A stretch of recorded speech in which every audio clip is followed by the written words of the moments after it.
त्रिशूल एजुकेशन में आपका स्वागत है। मैं हूं विनोद मिया। आज के लेक्चर में हम जानेंगे कि उत्पादन और उत्पादन की अवधारणाएं। तो सबसे पहले समझते हैं कि उत्पादन किसे कहते हैं।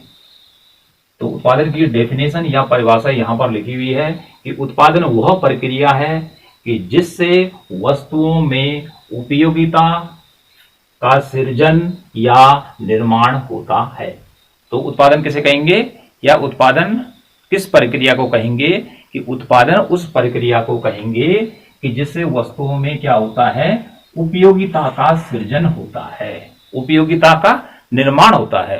अर्थात वस्तु उपयोग या उपभोग लायक बन जाती है, तभी हम वस्तु का उत्पादन कहेंगे। दूसरे शब्दों में इसको इस प्रकार भी कहा जा सकता है कि आर्थिक उपयोगिता का सृजन करना या वस्तु के मूल्य में वृद्धि करना उत्पादन कहलाता है।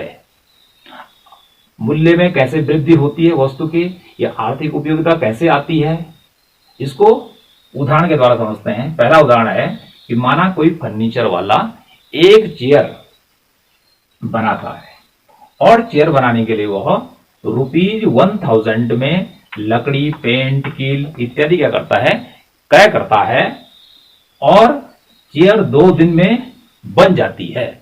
इस प्रकार से उसने लकड़ी, पेंट, कील इत्यादि की सहायता से जो चेयर बनाई, चेयर कितनी बनाई, एक चेयर बनाई, तो वह उत्पादन कहलाएगी। अर्थात एक चेयर का क्या हुआ है, प्रोडक्शन हुआ है। दूसरा उदाहरण के द्वारा भी इसको समझते हैं कि माना कि एक किसान है और उसके पास 1 बीघा जमीन है और उसमें वह 200 केजी गेहूं बोता है, खाद डालता है, पानी डालता है, उसमें मेहनत करता है और 6 महीने के बाद उसे उस खेत से 2000 किलोग्राम गेहूं पैदा होता है। तो इस प्रकार से ये 2000 केजी जो गेहूं का उत्पादन हुआ, इसे उत्पादन कहेंगे। अगले उदाहरण के द्वारा भी समझते हैं। ये सभी जो हैं उत्पादन के उदाहरण हैं। एक उदाहरण ये दिया, अर्थात 2 उदाहरण हो गए। और तीसरा आता है कि माना कि कोई अचार बनाने वाला है और वह ₹4000 में क्या करता है, अचार बनाने की सामग्री क्रय करता है और उसकी सहायता से वह 50 केजी अचार बनाता है और वो भी 15 दिन में। तो इस प्रकार से 50 केजी जो उसने अचार तैयार किया, यह प्रोडक्शन या प्रोडक्ट कहलाएगा। इस प्रकार से उत्पादन वह प्रक्रिया है जिससे वस्तुओं में उपयोगिता का सृजन या निर्माण होता है। और इसी में कहा कि वस्तु के मूल्य में क्या होती है, वृद्धि होती है। तो यहां पे देखिए कि चेयर बनाने में उसने ₹1000 खर्च किया और यदि वह उस एक चेयर को क्या करता है, मार्केट में ₹1500 में बेच देता है, तो इस प्रकार से ₹500 का जो अतिरिक्त क्या होगा, वैल्यू क्रिएट होगी, वह क्या कहलाएगी, वस्तु के मूल्य में वृद्धि, अर्थात चेयर के मूल्य में वृद्धि कहलाएगी। इसी प्रकार से देखिए यहाँ पे भी 200 केजी क्या करता है, गेहूं बोता है और उसके जवाब में वह 2000 केजी गेहूं प्राप्त करता है। तो उत्पादन कितना हुआ, 2000 में से इतना घटा देंगे तो 1800 केजी का क्या हुआ, उससे बेनिफिट हो गया, लाभ हो गया। इसको उत्पादन कहेंगे। और यदि इसकी वैल्यू निकाली जाए, माना कि वह 1800 केजी गेहूं को क्या करता है, मार्केट में बेचता है 10,000 में। इस प्रकार से वो उसकी क्या निकल जाएगी, वैल्यू निकल जाएगी, जो कि वस्तु के मूल्य में वृद्धि करेगी।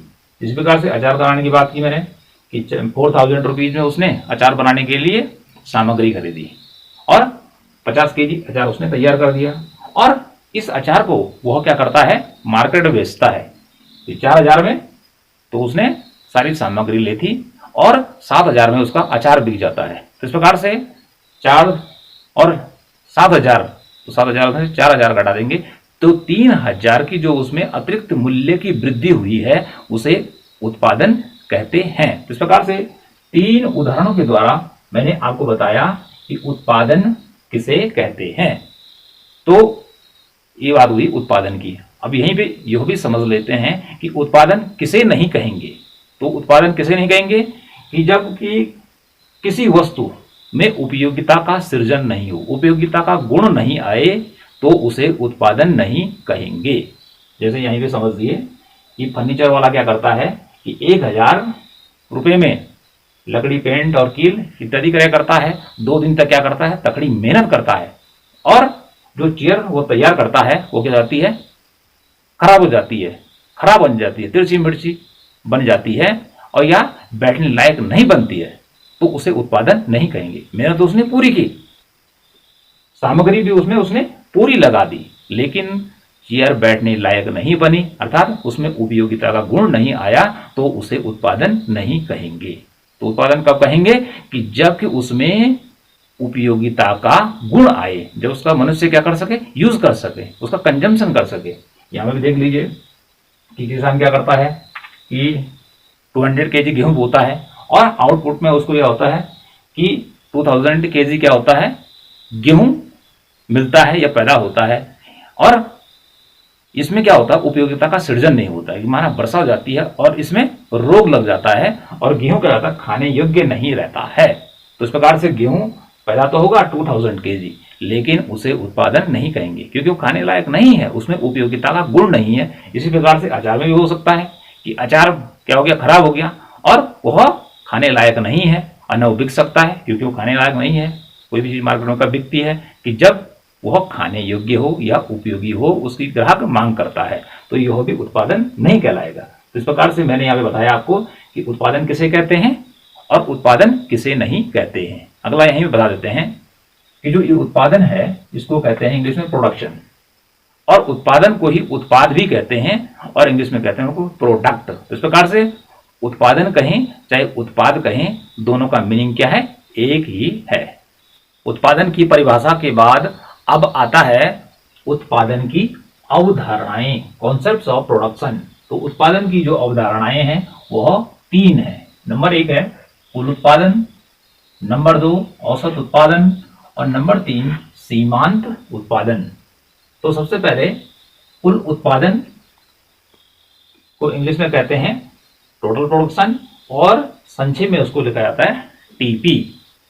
तो कुल उत्पादन किसे कहते हैं, एक साधन का कुल उत्पादन, परिवर्तनशील साधन की एक निश्चित मात्रा का प्रयोग करके जो उत्पादन प्राप्त होता है उसे कुल उत्पाद या कुल उत्पादन कहते हैं। और इसको संक्षेप में या सूत्र के रूप में इस प्रकार से लिखा जा सकता है कि total production is equal to sigma MP, अर्थात जो टोटल प्रोडक्शन होता है वह सीमांत उत्पादन का योग होता है, या इसको दूसरे रूप में किस प्रकार से लिख सकते हैं, total production is equal to average production into L, अर्थात एल का मीनिंग यहाँ पे साधन की इकाई से है, लेबर की इकाई से है।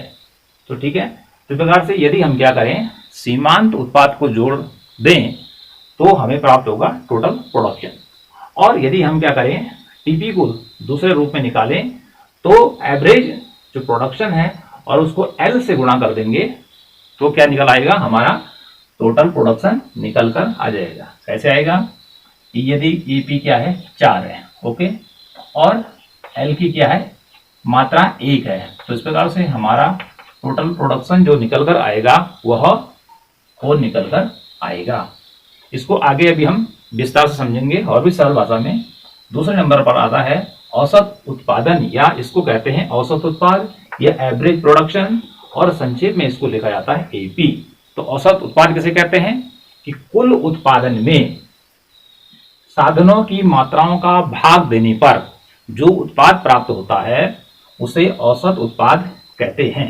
तो औसत उत्पाद निकालने के लिए क्या करते हैं कि जो टोटल प्रोडक्शन है, कुल उत्पाद है, उसमें साधन की मात्राओं का भाग दिया जाता है, और उसके बाद जो भागफल आता है उसे औसत उत्पाद कहते हैं।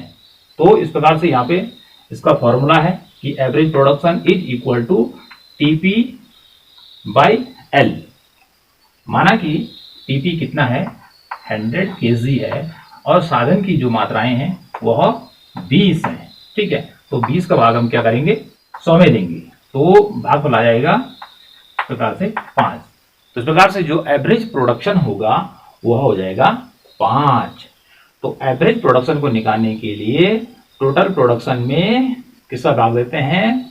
साधन की मात्राओं का या साधन की इकाइयों का। तो इस प्रकार से हमने यहाँ पे उदाहरण लिया कि टोटल उत्पादन हुआ 100 और जो साधन की मात्राएं हैं वो हैं 20। तो 20 का भाग 100 में दिया तो 20 पंजे 100 आ गया। इस प्रकार से एवरेज प्रोडक्शन हो गया 5। अगला जो आता है उसे कहते हैं तीसरा सीमांत उत्पाद, या उसको इंग्लिश में कहते हैं मार्जिनल प्रोडक्शन, या शॉर्ट में कहते हैं उसको एमपी। तो एमपी क्या होता है? या सीमांत उत्पाद या सीमांत उत्पादन किसे कहते हैं? कि परिवर्तनशील साधन की एक अतिरिक्त इकाई के प्रयोग से कुल उत्पादन में जो वृद्धि होती है उसे सीमांत उत्पाद कहते हैं। अब सीमांत जो उत्पाद है उसको हम दो तरीके से निकाल सकते हैं। एमपी एक फॉर्मूला है, एमपी अर्थात marginal production is equal to total production, और जो ये एन साधन है उसमें से क्या करेंगे minus total production N minus 1। ये हो गया एमपी निकालने का सूत्र। अब कैसे निकालेंगे अभी आगे चलकर आपको बताता हूं। दूसरा हम इसको इस रूप में भी ले सकते हैं कि डेल्टा ऊपर भी लिखा हुआ है और डेल्टा नीचे भी लिखा हुआ है, जो बतलाता है चेंज को, परिवर्तन को। तो टोटल प्रोडक्शन में कितना परिवर्तन हुआ और साधन की मात्राओं में कितना परिवर्तन हुआ, यदि इनको घटा दिया जाए और उसके बाद इससे इसको डिवाइडेड किया जाए तो इस प्रकार से हमारा जो है वह मार्जिनल प्रोडक्शन या सीमांत उत्पाद या सीमांत उत्पादन निकलकर आ जाएगा। तो ये जो तीन कॉन्सेप्ट हैं, उत्पादन, औसत उत्पादन और सीमांत उत्पादन, इसको यहाँ पर एक तालिका के द्वारा समझते हैं और भी आसान भाषा में। तो इस तालिका को बनाने के लिए हमें क्या करना पड़ेगा? स्थिर साधन पहले कॉलम में लिखेंगे ये वाला, ठीक है। स्थिर साधन क्या होगा? भूमि, भूमि हमने रखी 1 हेक्टेयर, ठीक है। परिवर्तनशील साधन है श्रम, कि जिसमें परिवर्तन किया जा सकता है, ओके। अगला कॉलम में लिखेंगे कुल उत्पादन टीपी, अगले कॉलम में लिखेंगे औसत उत्पादन एपी और अगले कॉलम में लिखेंगे एमपी। तो इस प्रकार से 1 2 3 4 और 5 ये कॉलम हमारे तैयार हो गए। अब देखिए टोटल प्रोडक्शन कैसे होता है कि जो भूमि है वह स्थिर मान ली जाती है। हमारा भूमि है 1 हेक्टेयर, ठीक है, और परिवर्तनशील साधन है श्रम। तो श्रम की पहली मात्रा बढ़ाई जाती है तो भूमि की या भूमि का क्षेत्रफल वही रहता है, ठीक है। 1 2 3 4, तो श्रम की जब 4 इकाइयां बढ़ाई जाती हैं तो भूमि जो है उसमें कोई परिवर्तन नहीं होता है, इसलिए वो हर जगह क्या रहेगी? 1 हेक्टेयर रहेगी। अब देखिए कि परिवर्तनशील साधन है श्रम, श्रम की 1 इकाई क्या की यूज की गई, प्रयोग की गई। तो सबसे पहले देखिए कि कुल उत्पाद हुआ 2, ठीक है। उसके बाद श्रम की दूसरी मात्रा का इस्तेमाल किया गया, प्रयोग किया गया, तो टोटल उत्पादन हुआ 8, ठीक है। उसके बाद तीसरा का प्रयोग किया गया तो 18 और अंतिम चौथी श्रम की इकाई बढ़ाई गई तो इस प्रकार से उत्पादन हो गया 30। अब जो ये तो हो गया कुल उत्पादन, उसके बाद आता है औसत उत्पादन। तो औसत उत्पादन कैसे निकाला जाता है? यहाँ पे लिखा है TP/L, ठीक है। तो जो ये TP है इसमें हमने क्या करना है? L का भाग देना है। तो 2 में क्या करेंगे? 1 का भाग देंगे, तो यहाँ पे लिखेंगे 2 एकम को 2। इस प्रकार से 8 में हम क्या करेंगे? 2 का भाग देंगे तो 4। इसी प्रकार से 18 में क्या करेंगे? 3 का भाग देंगे तो 6, और इसी प्रकार से 30 में 4 का भाग देंगे तो 7.5। तो इस प्रकार से ये निकल कर आ गया आपका औसत उत्पादन। तो जो औसत उत्पादन होता है कुल उत्पादन में जो परिवर्तनशील साधन है उनकी मात्राओं का भाग देकर निकाला जाता है। यहाँ पर पहली मात्रा पे जो औसत उत्पादन आया वो 2 आया, दूसरी श्रम की इकाई पे आया 4, तीसरे पे आया 6 और फोर्थ पे आया 7.5। अब अगला आता है एमपी, मार्जिनल प्रोडक्शन, या उसको कहते हैं सीमांत उत्पाद या सीमांत उत्पादन। अब देखिए सीमांत उत्पादन, ये श्रम की पहली जब इकाई का प्रयोग किया गया कहाँ? जमीन में, ठीक है, पहला लेवल लगाया गया तो उत्पादन हुआ 2, ठीक है, फिर 6 10 12। इस प्रकार से यह एक काल्पनिक तालिका है। तो अब पहले मैंने बताया आपको कि जो टोटल प्रोडक्शन होता है वह क्या होता है? वह सिग्मा एमपी अर्थात मार्जिनल प्रोडक्शन का योग होता है। तो क्या करना है? 2, तो 2 में उतार देंगे, आप यहाँ पे 2 ही पहले लिख लेंगे। अब जो 6 है, 6 में 2 जोड़ेंगे, यहाँ पर आ जाएगा 8। ठीक है, अब 8 में क्या करेंगे आप, 8 आ गया, फिर 10 जोड़ेंगे 18। ठीक है, और 18 में 12 जोड़ेंगे, इस प्रकार से 30। तो इस प्रकार से सीमांत उत्पाद को यदि हम जोड़ते चलाए जाएंगे अलग अलग, तो हमें कुल उत्पादन 2, 8, 18 और 30 क्या होगा, प्राप्त होगा। इसी में मैंने आपको बताया कि यदि हम AP को L से गुणा कर देंगे तो हमें TP प्राप्त हो जाएगा। तो ये कैसे प्राप्त होगा, देखिए कि यहां पर 4 है और यहां पर क्या है, 30 है, तो AP कितना निकल आएगा, फिर TP जो है, AP है 7.5। ठीक है, और 7.5 को हम क्या करेंगे, 4 से गुणा कर देंगे, तो इस प्रकार से यहां पर हमारा निकल जाएगा टोटल प्रोडक्शन। ठीक है, इस 4 को इससे गुणा करेंगे, इन दोनों से, औसत से और परिवर्तनशील साधन L से, तो टोटल प्रोडक्शन आएगा, जैसे यहां पर मैंने आपको बताया। ठीक है, इसी प्रकार से अगले का भी निकालना चाहे, 6 का है, तो इस प्रकार से 6 को 3 से मल्टीप्लाई कर देंगे, तो 6 तिया 18। तो इस प्रकार से हमारे यहाँ पे टोटल प्रोडक्शन निकल कर आ जाएगा। तो और इसी प्रकार से AP का मैंने आपको बताया कैसे निकालना है, कि उसमें जो ये AP है उसको निकालने के लिए TP में आप परिवर्तनशील साधन की इकाइयां जो हैं, 1 का भाग देंगे, इसमें 2 का भाग देंगे 8 में, 3 का भाग देंगे 18 में, और 4 का भाग देंगे 30 में। तो इस प्रकार से निकलता जाएगा। अगला जो आता है इसी में है सीमांत उत्पादन या MP। इसको MP को कैसे निकालते हैं, यहाँ पे फॉर्मूला लिखा है, MP is equal to TP। ठीक है, नीचे लिखा हुआ है N माइनस TP N-1। तो कैसे निकालेंगे, इसमें कहा गया है कि परिवर्तनशील साधन की एक अतिरिक्त इकाई के प्रयोग से कुल उत्पादन में जो वृद्धि होती है उसे सीमांत उत्पाद कहते हैं। तो देखिए कैसे निकाला जाएगा, कि एक अतिरिक्त इकाई की यहां पर श्रम की 3 से इकाई बढ़कर 4, 3 इकाई पे उत्पादन है 18, और जब एक श्रम की अतिरिक्त मात्रा को बढ़ाया गया तो उत्पादन बढ़कर हो गया 30। तो क्या करेंगे कि हम यहां पर इसको निकालने के लिए 30 माइनस 18 कर देंगे। ठीक है, तो 30 माइनस 18 कर देंगे, इस प्रकार से हमारा कितना निकल जाएगा, कि 12 या 12 निकल कर आ जाएगा, कि जो 12 है वो हमारा हो जाएगा सीमांत उत्पादन। इसी प्रकार से इसके, और यदि हम यहाँ 3 तक गणना करें, 2 और 3 तक यदि उत्पादन होता है, ठीक है, 4 नहीं होता है, तो एक अतिरिक्त इकाई के प्रयोग से उत्पादन, पहले उत्पादन था कितना 8, और जब तीसरी का इस्तेमाल किया गया तो 18 हो गया, तो 18 में से 8 घटा देंगे। ठीक है, 18 यहाँ पे आएगा और 8 यहाँ पे आ जाएगा, तो इस प्रकार से 10 हमारा क्या हो जाएगा, MP निकल कर आ जाएगा। ठीक है, इसी प्रकार से यहाँ पे देखिए, ये जो TP है यह है डेल्टा का चिन्ह। डेल्टा का जो चिन्ह होता है वो चेंज, परिवर्तन को बतलाता है कि वृद्धि हुई है या कमी हुई है। तो यहां पर हम TP देखिए, चौथी एक अतिरिक्त इकाई का, 3 के बाद एक अतिरिक्त इकाई 4 हो गई, तो तीसरी और चौथी इकाई में कितना परिवर्तन हुआ, 30 में से हम 18 घटा देंगे, तो यहाँ पे निकल आ जाएगा, जैसे माना 12। ठीक है, और 4 में से 3 घटा देंगे 1, तो इस प्रकार से हमारा 1 का भाग 12 में देंगे तो 12 निकल कर आ जाएगा।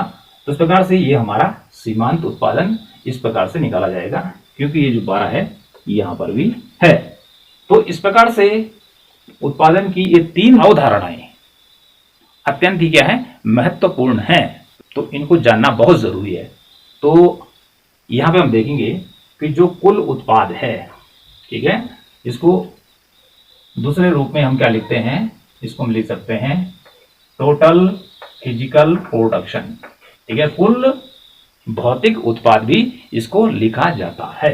इसी प्रकार से जो औसत उत्पाद है इसको हम क्या लिख सकते हैं, एवरेज फिजिकल प्रोडक्शन भी इसको लिखा जाता है। और इसी प्रकार जो सीमांत है, मार्जिनल फिजिकल प्रोडक्शन MPP, इसको लिखा जा सकता है।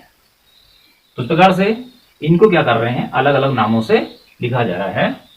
ये भी सही है, और जो मैं आपको ये बता रहा हूं ये भी क्या है, सही है, टोटल फिजिकल प्रोडक्शन। 1 हो गया, ये 2 हो गया और इस प्रकार से ये 3 हो गया। तो आज मैंने आपको क्या बताया कि उत्पादन किसे कहते हैं। तो उत्पादन वह प्रक्रिया है कि जिससे कि किसी वस्तु में उपयोगिता का निर्माण होता है, किसी वस्तु में उपयोगिता आ जाती है तो उसे उत्पादन कहते हैं। उसके बाद मैंने आपको बताया उत्पादन की अवधारणाएं। तो उत्पादन की 3 अवधारणाएं हैं। कुल उत्पादन, टोटल प्रोडक्शन, टीपी हो गया टोटल प्रोडक्शन, और ये हो गया टोटल फिजिकल प्रोडक्शन, कुल भौतिक उत्पाद। दूसरी अवधारणा बताइए आपको औसत उत्पादन, एवरेज प्रोडक्शन, या इसको कहते हैं एपी, एवरेज प्रोडक्ट शॉर्ट में, और दूसरे नाम में उसको एपीपी कह सकते हैं। तीसरा होता है सीमांत उत्पाद, एमपी कहते हैं, मार्जिनल प्रोडक्शन, और इसको मार्जिनल फिजिकल प्रोडक्ट के नाम से भी जाना जाता है। और यहाँ पर तालिका के द्वारा आपको बताया कि कुल उत्पाद किसे कहते हैं, अलग अलग कैसे निकाला जाएगा, औसत उत्पाद किसे कहते हैं, उसको कैसे निकाला जाएगा, और सीमांत उत्पाद कैसे निकाला जाएगा, और साथ में इसके फॉर्मूले और इसके फॉर्मूले मैंने आपको बताए।